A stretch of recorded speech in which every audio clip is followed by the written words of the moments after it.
welcome back to the hot sheet for what are we in the early mid-March, and the spring market is starting to come alive a little bit. Seeing a lot of more sales, a lot of buyer activity.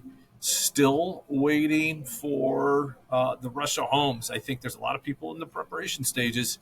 That having said that, with the fewer numbers, we're still finding some good deals.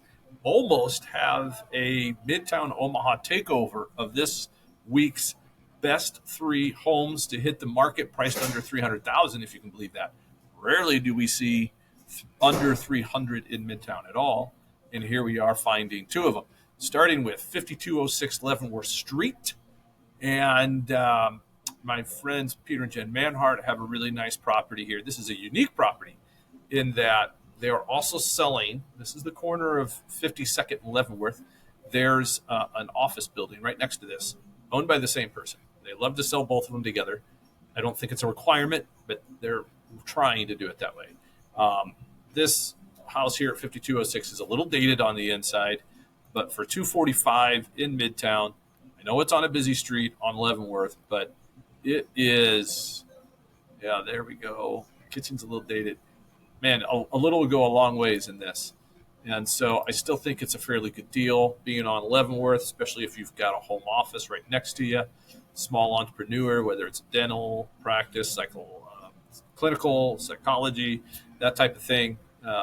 Perfect little office / work area in Dundee. Can't go wrong. 1327 South 52nd Street is a coming soon, not publicly available. So you're getting your eyes on this one first. And this is a really cool, fun little house. I encourage everybody, I can email this out and look at this. Bargain price. Kitchen's been updated. These are hard to remodel, these older ones. The kitchens aren't awesome, but they've done a lot to add counter space and in the vent in that little nook in the kitchen. This is that bungalow. This is a fun one. So I'm sure you may be familiar with this floor plan where you've got the kitchen and there's no room for the refrigerator. The refrigerator sits right out kind of in the stairwell down to the side door, if you will. And the reason that's there is because that's where the ice box was back when the milk were still delivered to the house. And they'd lock this door here, leave this side door unlocked, and the milk and ice man would let themselves in, throw that stuff into the ice box that sat here, and let themselves out. That's the reason for that design. You'll find that in the 1920s-ish stuff in there. But it's kind of cool to know the history a little bit.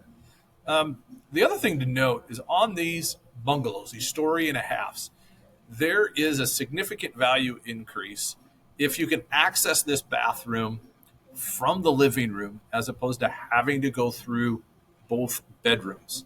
The both bedrooms thing is a limited type of a feature. So if you have people over, they're walking through one of the 2 bedrooms to get to the bathroom. That carries with it a significant value increase. This is an upstairs master bathroom, primary bathroom, excuse me. That's hard to find in these floor plans. That means that ceiling up there is tall enough and hopefully accessible enough. Good property, 270 in Midtown or South O. I call this kind of Aksarben-ish, but still Midtown. And here's 5001 Davenport, 50th and Dodge area, 275, big house, 4-bed. This is going to be a good property. Whoops, I clicked the wrong button. Here we go. Classic Foursquare wraparound porch. These are fun properties. Great woodwork. Please don't paint this woodwork. This is classic craftsmanship, and I love this green tile.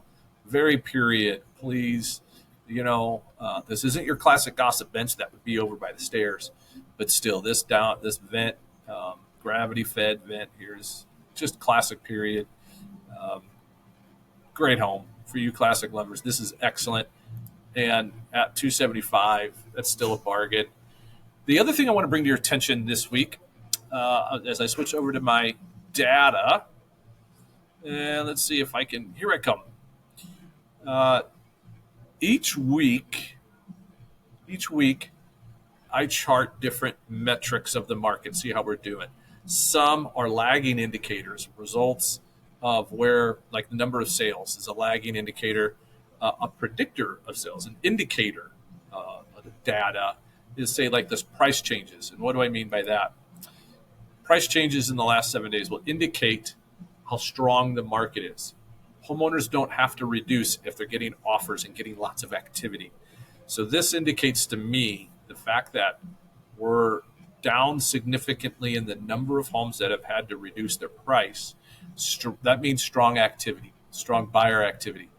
And that can be caused by one of two things: more buyers coming into the market and fewer homes coming on the market. So there's fewer homes for those few buyers to look at. So we got to pay attention to both. It's not directly causal from strictly a buyer's perspective. So you got to keep that in mind. But the graph that I want to point out today in particular is the mortgage rates. Since the beginning of the year, they've had this slight decline. I expect this to continue. The tariffs and all the things going on economically are having some negative impacts in other parts of the economy, other measurements, other data. Mortgage rates tend to reduce to encourage activity or spending. So from a mortgage rate standpoint, I expect this to continue. And I expect in the upcoming weeks, we're going to have some more inventory. So if we can have more inventory, lower rates, I think we're going to have some really good buys coming ahead if you're ready to jump. My name is Brian Carlin, Nebraska Realty. Thanks for joining me, and I'll email this out to everybody who has registered to get the hottest homes in Omaha, priced under $300,000. Join me next week and hit the like and subscribe. Thank you, everyone.